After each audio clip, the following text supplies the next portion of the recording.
Italy দেশটি তাদের খাবারের জন্য বিশ্ববিখ্যাত। তাদের খাবারের এত ভ্যারাইটি, পিৎজা পাস্তার বাহিরেও তাদের অনেক ধরনের খাবার আছে যেগুলো তাদের দেশে খুবই ফেমাস। যেমন ধরুন চিজ, তারপর হচ্ছে অলিভ অয়েল, অলিভ, এগুলো তারা খুব মজা করে খায় এবং তাদের দেশে এই খাবারগুলো খুবই ফেমাস।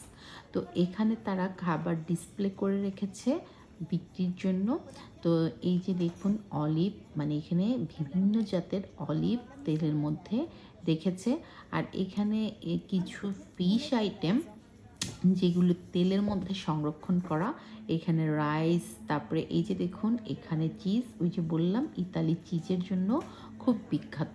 এরা যে কত জাতের চিজ খায়, ফরমাজ্জো, তারপর হচ্ছে মুসারেলা, তারপরে বাফোলা, তো তারা অনেক জাতের চিজ খায়, মানে আপনি কল্পনা করতে পারবেন না তাদের চিজের যে এত এত ভ্যারাইটি আছে। সো আপনি দেখুন কত জাতের চিজ, মানে তাদের খাবারের মেন উপাদান হচ্ছে চিজ। আর এই যে রসগোল্লার মতো কিছু চিজ দেখা যাচ্ছে, এগুলো কিন্তু তারা খুব মজা করে খায়। আমরা যেমন মিষ্টিগুলো খাই সেরকম মিষ্টির মতো করে করে তারা খায়।